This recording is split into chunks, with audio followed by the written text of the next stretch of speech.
Welcome to Pop Not Pop episode 3, that is Bad Code part 2. Yes, you might have noticed that I am dedicating 2 episodes to each song. This means that I get to spend an episode talking about how each song began and then how each song developed. Contrary to popular perception, songwriting isn't a linear process. It's more like the hokey cokey. You create stuff, you ditch stuff, you create stuff, you shake it all about. In between the 2 episodes of each song, I will be working on the song in terms of building out the instrumental and vocal arrangement in my home studio. And that is the part we will be focusing on today with Bad Code, which means we have to change our view. Ta-da! Here we go. So there is a heavy lyrical vibe to the content of the song that I wanted to be reflected in the arrangement. Like, I want this to be a fucking juggernaut of a song. There is something very primal and evocative about a bass drum, essentially a kick drum, and hand claps. When I hear those 2 things, my natural instinct is to want to join in. A good example of this is We Will Rock You by Queen, which incidentally is only 2 minutes and 14 seconds long, but the beat is... and everyone can do it. Now, Bad Code is essentially a call out to connect with the experiences that I describe and essentially join a resistance movement. So an inclusive element is crucial. So I wanted those 2 things, the kick and the clap, to dominate the sound of the percussion throughout the song. This track is 76 BPM, which puts it within the range of the average human heartbeat, usually between 74 and 76 BPM, and psychologically creates a sense of calm, but also a sense of synchronicity with the people around you. I used the same trick with my track Constellations, which is 74 BPM, and you can find it on my YouTube channel.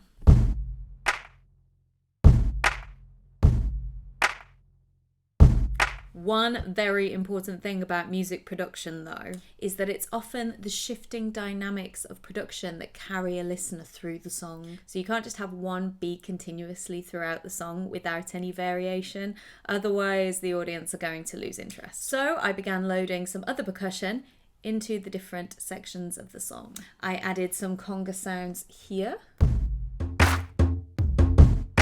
some 808 tonal effects here,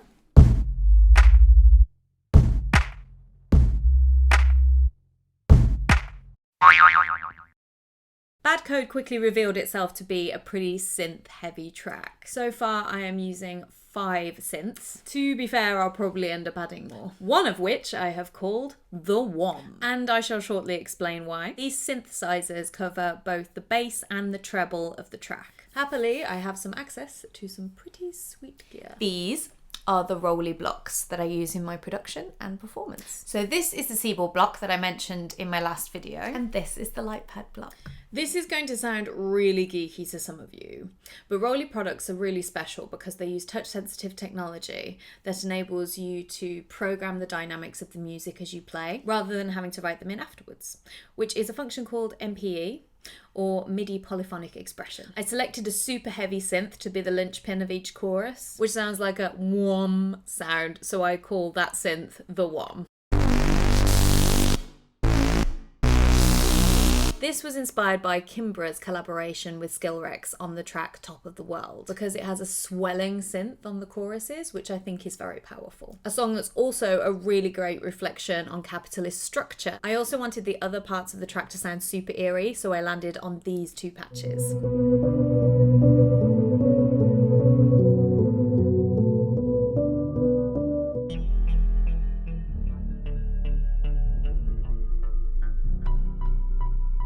Which hold the core of the verse structure and augment the song at different points.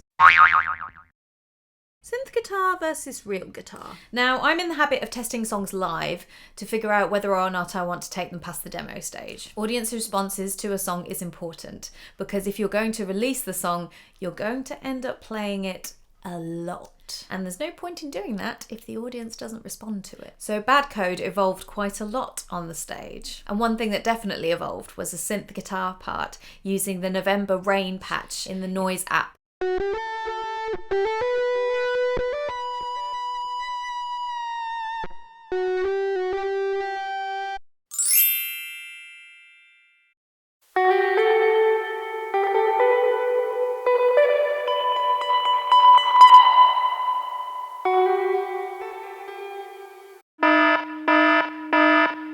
Now, I think it's important to mention at this point that when it comes to guitars or controllers, I am not particularly precious. At the end of the day, they are all just tools to do a job. So if you consider yourself a guitar purist, it's time for you to go. I don't want to see any of your moaning in the comments. Okay, so the structure of the song is in play. Lastly, we need...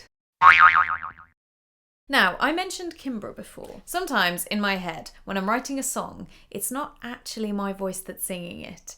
It's the voice of another artist I like. In this case, Kimbra was singing a song in my head the whole time I was writing it. Now, I'm not quite as skilled as she is, but my perception is that she has a great way of attacking a song vocally that I am going to seek to emulate in my vocal dynamics. There's bad code in the system, you can see it in my eyes. I have to rewrite myself again to stay alive.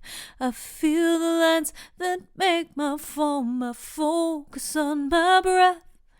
With every fire, I wonder if I'm pure enough for you yet. Now, if you want to hear the rest of the song, you'll have to stay with me till the end of the series. But fear not, I have another song for you coming next week. So if you enjoyed this, make sure that you subscribe to my YouTube channel. And if you're interested in exploring my projects by signing up to the Rookes Lab, head over to patreon.com/IamRookes, because all my Patreon supporters get first access to everything I make, including completed tracks. If you have any questions or thoughts, drop them in the comments below.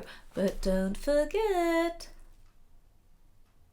And I'll see you next week for more Pop Not Pop.